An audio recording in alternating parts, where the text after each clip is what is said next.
Salutare! Astăzi mergem în Tunisia. Știați că unele scene din Războiul Stelelor au fost filmate în Tunisia, deșertul Sahara fiind utilizat ca fundal al planetei de origine a lui Luke Skywalker, Tatooine, creatorii numind-o astfel după orașul real din Tunisia, Tataouine. În această țară se regăsește și cel mai mare anfiteatru istoric de pe pământ, având capacitatea de 35.000 de locuri. Orașul istoric Cartagina se regăsește în această țară, oraș plin de istorie, cetățenii săi luptând în antichitate în cunoscutele războaie punice, duse împotriva Republicii Romane. Sabri Jari vine din Tunisia și este instructor de not și asistent universitar la Facultatea de Educație Fizică și Sport din capitală. Aflăm mai multe din interviul realizat de Adelina Tocitu, Radio România București FM.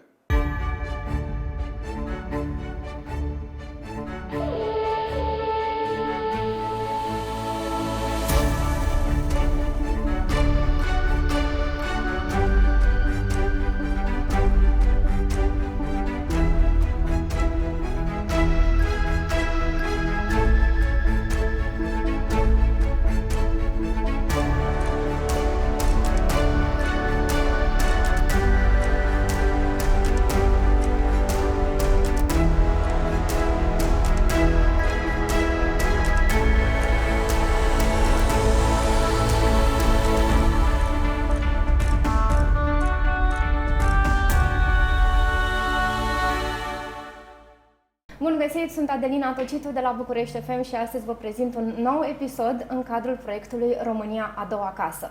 Astăzi ne aflăm la Ește, unul dintre locurile frumoase din capitală, în centrul istoric, și vreau să vă prezint un campion. Sabri Jari este multiplu campion în competiții naționale și internaționale și arbitru de natație. S-a născut în Tunisia, iar din 2011 România este a doua casă pentru el. Avea 24 de ani când a hotărât să vină aici pentru studii și a rămas. A urmat în România un master cu predare în limba franceză la Universitatea de Educație Fizică și Sport. A învățat rapid limba română de la copiii pentru care era instructor de not și când credea că o să plece înapoi în Tunisia, s-a evit ocazia de a-și continua studiile în România, pe care le-a finalizat între timp. Sabri Jari deține titlul de doctor în științele motricității umane și un brevet federal de formare, calificativ ce conferă competențele pedagogice necesare pentru a fi un antrenor de elită. Este asistent universitar la Facultatea de Educație Fizică și Sport din cadrul Universității Spiru Haret și directorul sportiv al Centrului Premium Wellness din București. Bun găsit! Mulțumesc pentru invitație. Îți mulțumesc pentru că ne-am reunit astăzi la Ește, pentru că avem această discuție și pentru că vorbim în limba română. Română, da. Să începem. Aveai 24 de ani când ai venit în România, doar ce absolvisei facultatea, terminasei studiile de licență în Tunisia, erai sportiv de performanță, cum am spus și un pic mai devreme, în performanță. Ai făcut parte din lotul internațional de not din țara din Tunisia, ta, da. Exact. Care a fost primul tău gând când ai venit aici, în România? Primul meu gând, sincer, am venit pentru studii. Adică eram concentrat pe facultate. Terminasem licența în Tunisia, am venit aici să continui master și să plec. Sincer, mi-a plăcut. Mi-a plăcut viața de zi cu zi, cotidianul în România. Și mi s-a oferit șansa de a continua studiile și de a face doctorat în continuare în România și atunci am și rămas. Care au fost primele diferențe pe care le-ai simțit când ai venit aici? Aveai 24 de ani, erai foarte tânăr, doar ce terminase facultatea. Exact. Diferențele nu au fost așa majore. Cele mai mari, așa pot să spun, clima. Așa. Da, am simțit un pic o diferență acolo. A fost diferența asta culturală, că totuși vin din altă cultură și a fost diferit, nu era la fel ca în Tunisia, dar m-am adaptat ușor. Care au fost primele lucruri care te-au impresionat aici, la noi, în București, pentru că în București ai venit? În București, da. În București, sincer, am fost la facultate. De la Cămin nu prea ieșeam. Eram concentrat să continui studiile și să le termin și să să am masterul respectiv și apoi să plec acasă.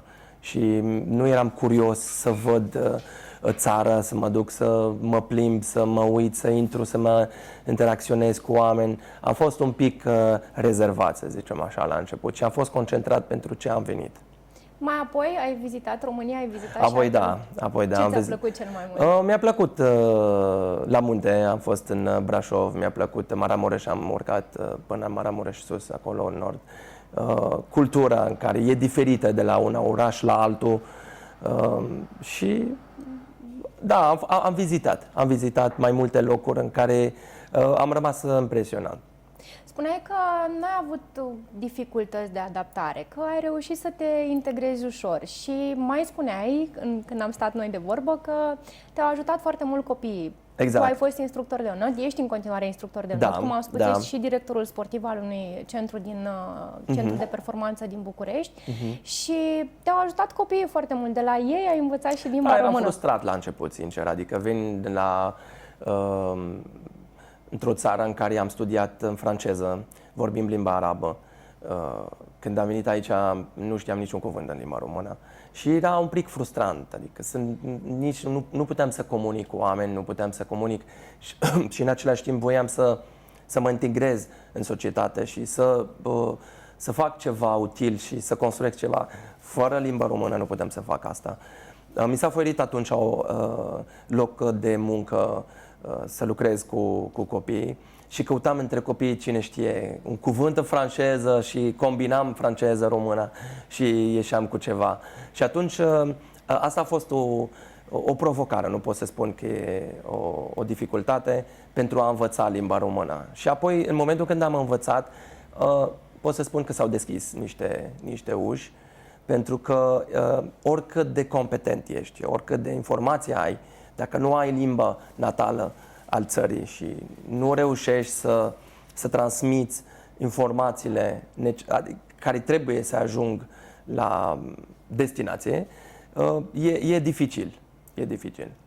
Ai menționat puțin mai devreme cuvântul competență și am o altă întrebare pentru tine acum. Ești sportiv de performanță? Am fost. Ai fost? Da. Ai fost sportiv de performanță, ai fost medaliat la competițiile naționale și internaționale din Tunisia, ai urmat studiile aici, asta deja am stabilit. Cum a decurs procesul tău de formare aici, în condițiile în care validarea e o condiție pentru reușita ta profesională într-o țară străină?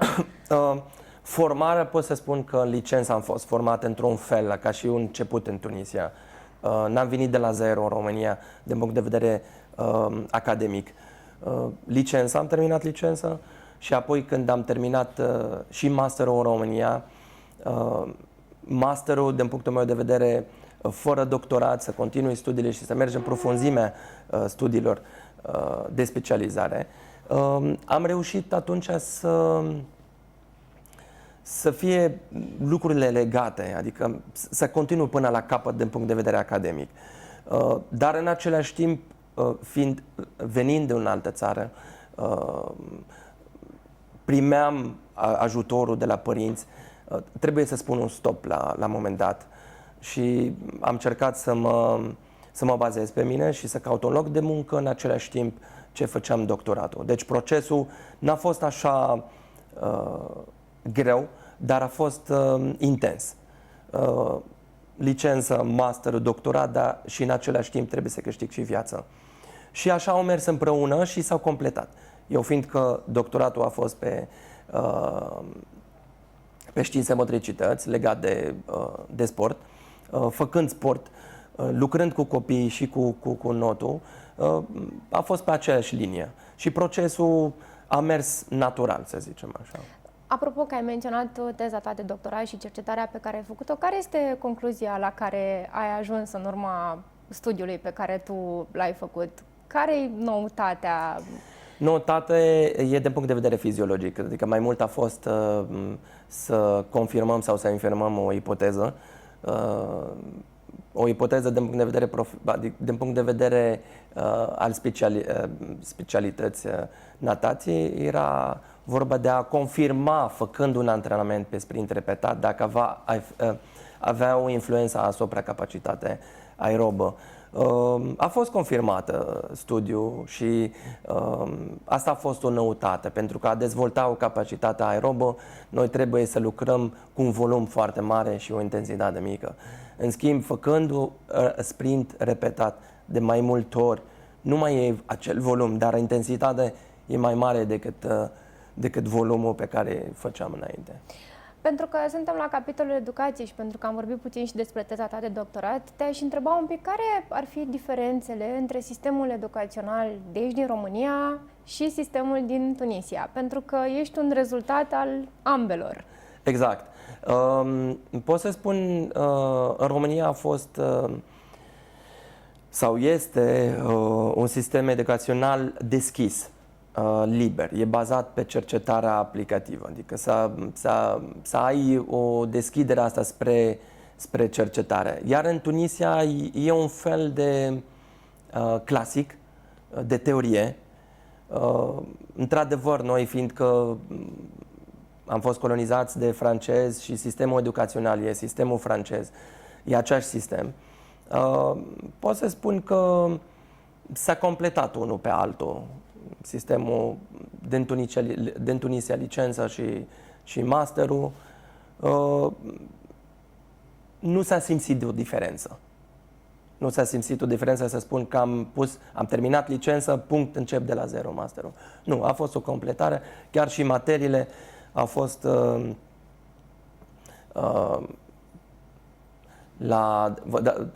vă dau un exemplu cu biomecanică. Biomecanica a fost începută în Tunisia cu licență, a fost limitată la definiție și atâta. Când a venit aici a fost mai aplicativă, mai cu cercetare, mai calcule. Mergem la niște laboratori și făceam niște analize.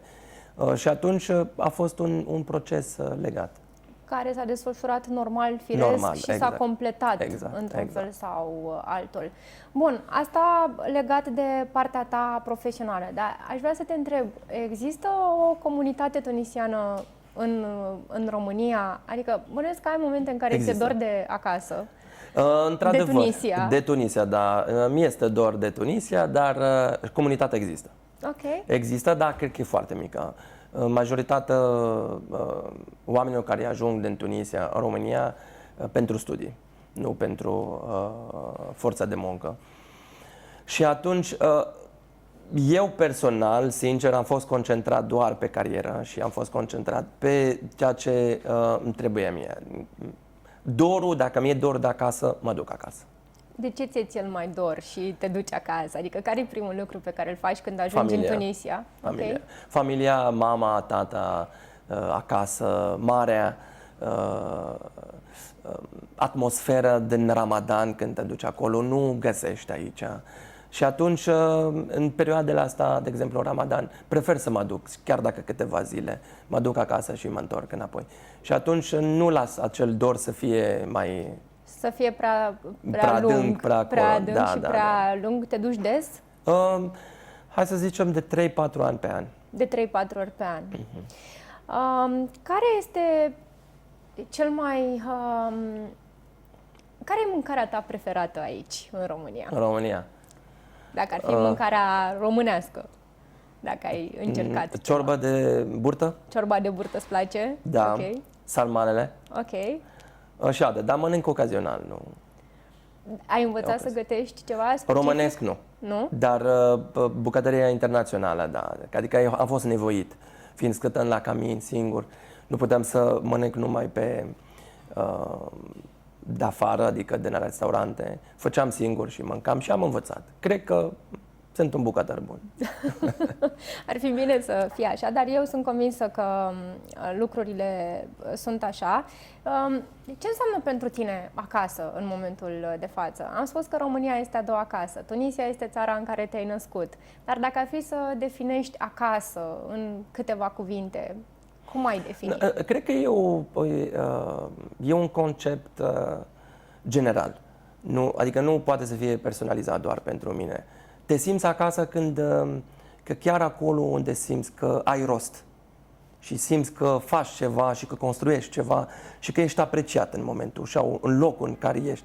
Și atunci te simți ca acasă. Oamenii care sunt în jurul tău, oameni care te ajută, oameni care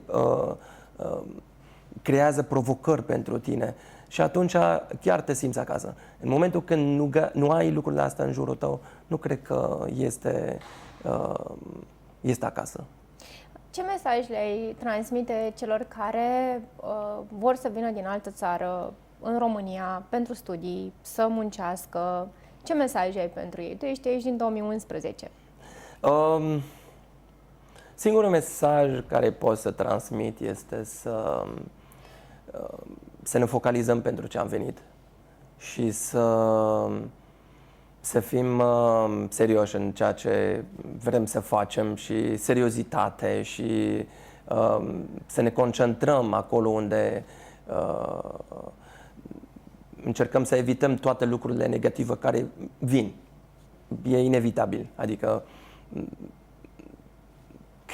că vine din partea oamenilor sau creată de noi, sunt niște lucruri în care ar trebui să luăm în considerare.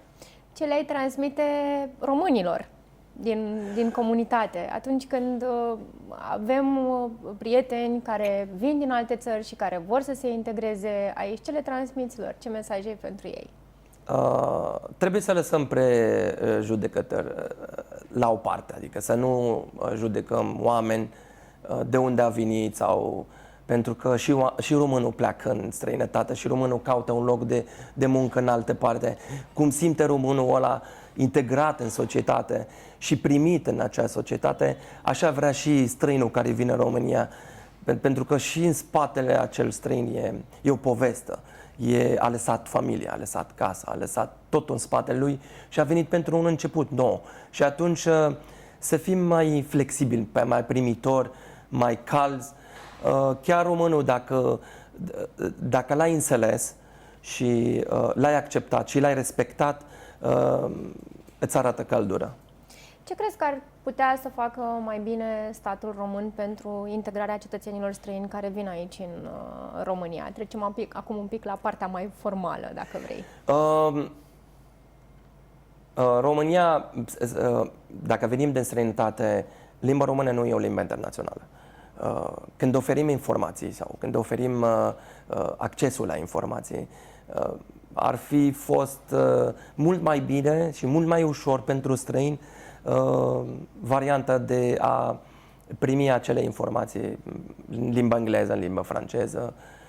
Într-adevăr, acum tinerii și generația nouă vorbește în limba engleză, dar dacă mergem, nu știu eu, la o instituție al statului, foarte greu să găsim pe cineva care să comunică și să explică mai ușor.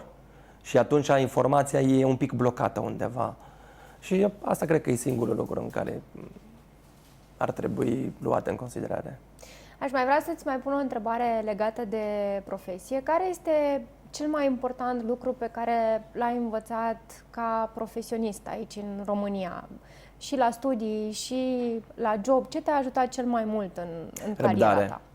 Răbdare, pentru că domeniul nostru necesită de rezultat.